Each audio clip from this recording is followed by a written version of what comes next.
Fala galera, do Exatamente Isso. Venho falar com vocês um pouco hoje sobre polígonos semelhantes. Quando que a gente pode identificar se uma figura ela é proporcional à outra? Como que a gente pode identificar isso daí de uma forma fácil e fácil de lembrar também, né? Eu acho que a forma mais fácil é entender como é o princípio de proporção. Bom, o primeiro caso que eu vou trazer para vocês aqui é do triângulo. Então, dando continuidade aí à nossa matéria de geometria métrica plana, vou fazer um triângulo aqui. Triângulo aqui. Vou expandir, eu vou copiar esse triângulo aqui, eu vou fazer uma cópia dele. Então fiz uma cópia e vou expandir essa cópia. Beleza. Tá aqui.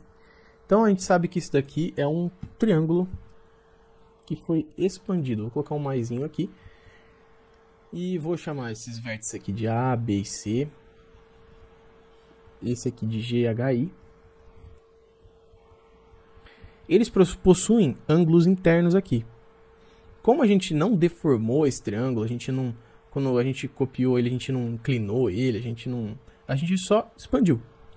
A gente manteve esse ângulo dentro dele igual. Então, eu vou chamar isso aqui de alfa, beta e teta, porque eu não vou definir valores, tá? Pode ser qualquer valor aqui. Alfa, beta e teta.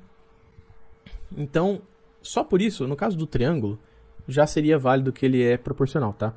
O triângulo é um caso à parte, mas é sempre válido a gente analisar também se os lados do polígono são semelhantes. Eu vou fazer um vídeo depois só sobre os triângulos, que tem várias coisas legais que a gente pode analisar, por exemplo, dois lados e um ângulo entre eles, que podem ver se eles são proporcionais ou não. Então eu vou chamar isso aqui de x, y, z, que são os lados que não importa, não se assustem com letras, é só porque não importa a medida, tá? E aqui eu vou chamar de A, B e C. Quando a gente for analisar um polígono, se ele é semelhante ou não, os lados eles têm que ser semelhantes, tem que haver uma razão de semelhança entre esses lados. Então vamos pegar primeiro o lado AB com o GH. Eles têm que ter uma proporção, que tem que ser a mesma proporção. Se a gente expandiu essa imagem, a proporção que existe entre AB e GH tem que ser a mesma coisa que BC e HI, então vamos lá, BC e HI. Lembrando que se a gente pegou primeiro de uma figura e depois da outra, a gente tem que manter isso, ó, figura 1, figura 2, figura 1, figura 2. E por outro lado a mesma coisa. AC tem que ser para GI. Isso aqui que eu estou mostrando para vocês é a razão de semelhança.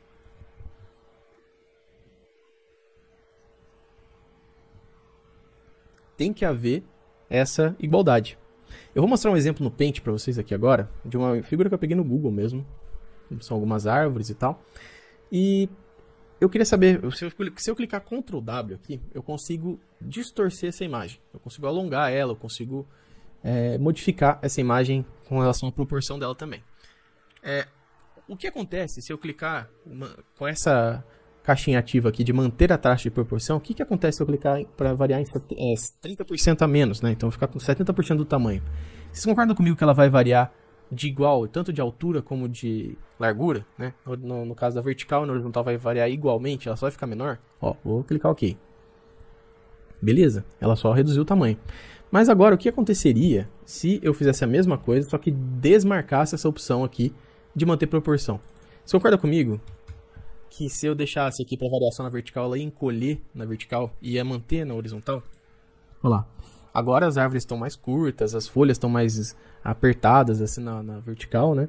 Então a imagem foi distorcida. Então essa imagem que está agora não é proporcional à anterior. Você não conseguiria, multiplicando de alguma maneira, uma forma fácil de entender, você não conseguiria de um jeito multiplicar tanto esse lado por esse lado, por uma razão, é por isso que existe essa razão de semelhança, não tem um valor que você multiplique os dois lados que chegue nessa imagem aqui. Concorda comigo? Então, eles não são proporcionais. Um jeito fácil de ver isso também, eu vou colocar uma circunferência aqui, na imagem original. Quando eu deformar essa imagem sem manter a proporção, ó, se eu manter a proporção, se eu mantiver a proporção, vai para... Vou colocar 70 aqui, vai continuar sendo uma circunferência. Não é, mas é uma circunferência.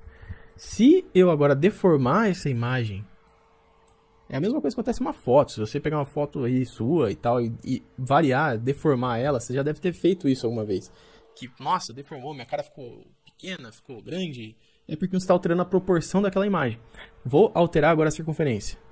Desmarquei a parte de proporção aqui. Viu? Se tornou uma elipse agora. Uma elipse é esse formato aqui, meio oval, tá vendo? Ele é diferente da circunferência. E agora você deformou a circunferência na vertical. Então é basicamente isso a ideia de proporção. Tanto é que, ó, se eu pegar a própria imagem aqui, tá?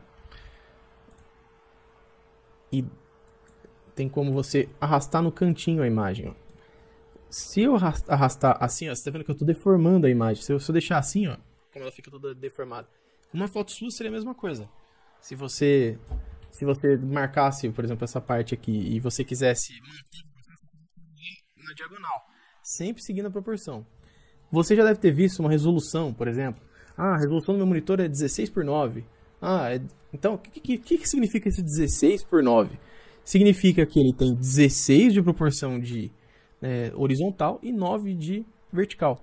Então, independente do que ele seja exibido ali, ele vai ser múltiplos desse valor, entendeu?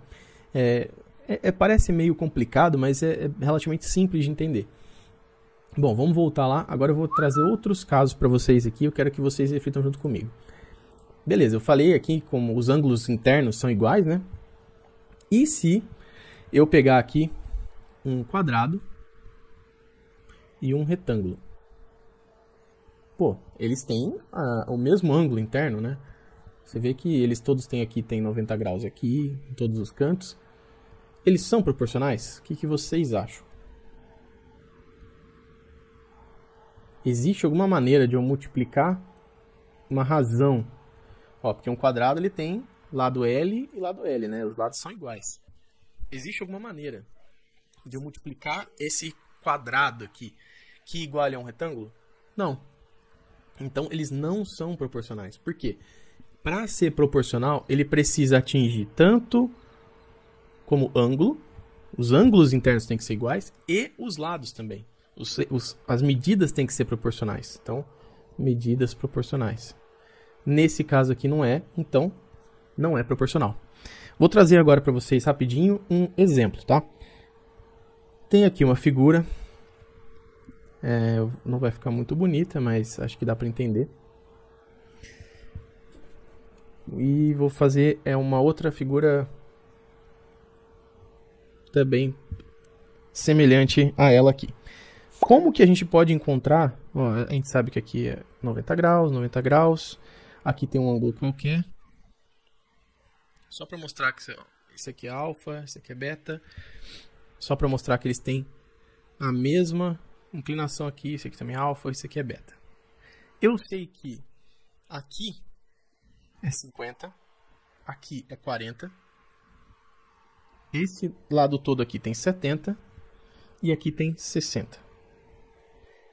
Como que eu posso descobrir as medidas dessa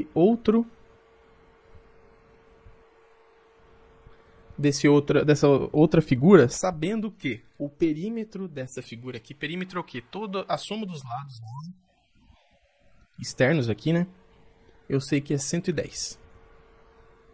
Como que vocês resolveriam esse problema? Vocês concordam comigo que tem uma semelhança entre eles? Eu já falei para vocês que são figuras semelhantes.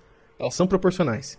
Então a gente sabe que A mais B mais C mais D é igual a 110. A gente sabe que esses aqui, eles estão proporcionais àquela figura. Então, qual que é a soma desses outros ângulos, desses outros lados aqui? Então, é 40 mais 60 mais 50 mais 70. Isso daqui é igual a 150, 220. Você concorda comigo que a razão que existe aqui entre os dois é de 2 vezes? O perímetro do primeiro é o dobro do segundo. Se elas são proporcionais, as medidas desse daqui tem que ser todas pela metade. Entenderam? Se não entenderam, pausa, volta, que acho que vai ficar mais claro. Então, de novo, somei 50, 40, 70 e 60, deu 220. E a gente sabe que a figura proporcional aqui é 110 o perímetro. O que acontece? quer dizer que a gente reduziu essa imagem até que ponto que A seja 25, B seja 30, C seja 35 e D seja 20. Deu para entender? Essa é a ideia de proporção. Eu já garanti nesse exercício, esse aqui foi um exemplo, né? Então, eu garanti para vocês no começo que existia uma semelhança, os ângulos se mantiveram iguais e os lados, consequentemente, eles teriam que ser proporcionais. Eu já garanti para vocês, ó, são figuras semelhantes. Então, é só procurar essa razão de semelhança que a gente viu, que é 1:2, né, no caso. Então, a gente pode achar as medidas do anterior. Beleza? Espero que tenha sido claro essa aula. Eu até passei um pouco do tempo que eu queria, mas espero que tenha sido de grande ajuda para todo mundo aí. Beleza? Até a próxima aula, pessoal.